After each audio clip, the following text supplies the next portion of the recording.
Bismillahirrahmanirrahim. Assalamualaikum warahmatullahi wabarakatuh.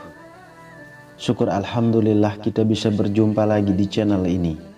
Sholawat dan salam selalu dan tetap tercurahkan kepada junjungan kita Nabi besar Muhammad sallallahu alaihi wasallam.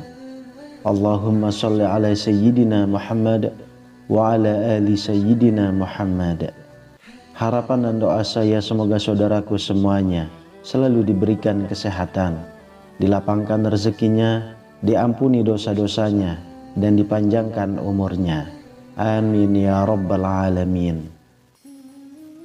Sahabat beriman yang dirahmati Allah, pada kesempatan kali ini kami akan menyampaikan tentang manfaat mandi yang dilakukan di waktu fajar atau mandi yang dilakukan sebelum subuh.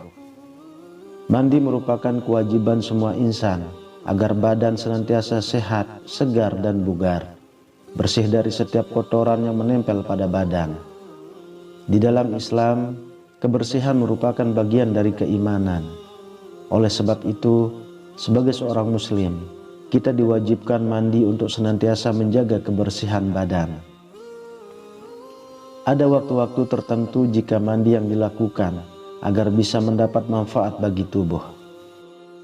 Mungkin tidak sedikit orang banyak yang belum mengetahui tentang khasiat dan keistimewaan dari mandi yang dilakukan di waktu fajar atau mandi yang dilakukan sebelum subuh. Sebenarnya telah banyak contoh dan perilaku tertentu di dalam Islam. Namun kita tidak mengetahui bahwasanya mandi yang dilakukan sebelum subuh itu memiliki banyak khasiat dan manfaat bagi tubuh. Di antaranya adalah jika mandi dilakukan di waktu terbit fajar atau sebelum subuh sekitar pukul 4 pagi, di waktu ini begitu sangat istimewa. Para nabi dan rasul adalah manusia paling mulia. Mereka senantiasa menghidupkan waktu sepertiga malam sampai fajar. Karena itulah mereka adalah manusia yang paling sehat dibanding umatnya, dan keteladanan baik ini diikuti oleh para tabi'in dan salafus soleh. Mereka meraih kesehatan dengan memperbanyak mendekatkan diri kepada Allah, dan insya Allah termasuk kebiasaan mandi yang dilakukan di waktu fajar. Gas O3 mempunyai pengaruh yang positif pada urap saraf dan mengaktifkan kerja otak dan tulang. Ketika seseorang menghirup udara fajar yang dinamakan dengan udara pagi, dia akan merasakan kenikmatan dan kesegaran yang luar biasa. Bagi siapa saja yang senantiasa rutin mandi di waktu fajar atau mandi dilakukan sebelum subuh dengan istiqomah, insya Allah akan mendapatkan manfaat dari mandi yang dilakukan di waktu subuh. Berikut ini beberapa manfaat jika kita senantiasa mandi yang dilakukan sebelum subuh. Yang pertama adalah tidak terkena penyakit ain, sakit demam, pilek dan lain sebagainya. Yang kedua, tidak akan terkena sihir, guna-guna, santet baik dari bangsa jin maupun dari ulah manusia. Yang ketiga, badan akan segar, bugar dan sehat. Yang keempat, wajahnya berseri dan bercahaya. Lalu yang kelima, doa akan mudah dikabulkan oleh Allah Subhanahu wa Ta'ala karena kita melakukan sholat subuh dalam keadaan bersih dan tidak mempunyai hadas. Yang keenam, sukar didoakan jahat oleh orang lain. Seperti disumpahi, jika ia menyumpah, maka sumpah serapah yang ia katakan akan berbalik pada dirinya. Kemudian yang ketujuh, menguatkan daya tahan pada mata atau tidak mudah rabun. Sahabat beriman yang dirahmati Allah, setiap hal baik tentu ada hal yang bisa merugikan jika itu dilakukan. Seperti halnya dilarang mandi di waktu-waktu tertentu.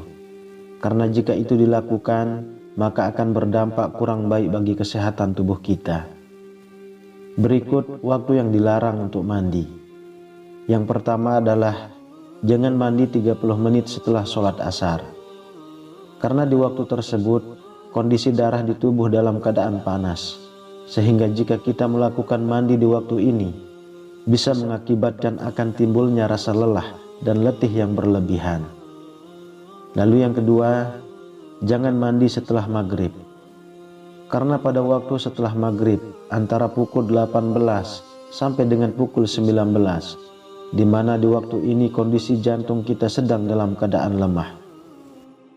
Semoga kita bisa senantiasa melakukan mandi sebelum sholat subuh, agar tubuh kita senantiasa tetap sehat, segar dan bugar. Sehingga dalam menjalankan sholat sunnah sebelum subuh dan sholat subuh, tubuh kita dalam keadaan segar, bersih dan suci dari hadas. Amin ya rabbal alamin. Wallahu alam bisawab.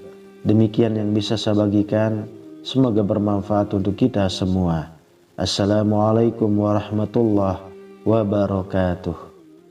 آمن الرسول بما أنزل إليه من ربه والمؤمنون كل آمن بالله وملائكته وكتبه ورسله لا نفرق بين أحد من رسله وقالوا سمعنا وأطعنا غفرانك ربنا وإليك المصير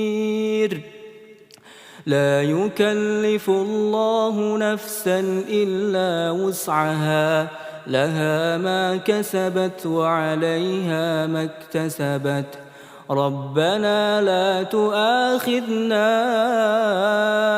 إن نسينا أو أخطأنا ربنا ولا تحمل علينا إصرا كما حملته على الذين من قبلنا ربنا ولا تحملنا ما لا طاقة لنا به واعف عنا واغفر لنا وارحمنا أنت مولانا فانصرنا على القوم الكافرين.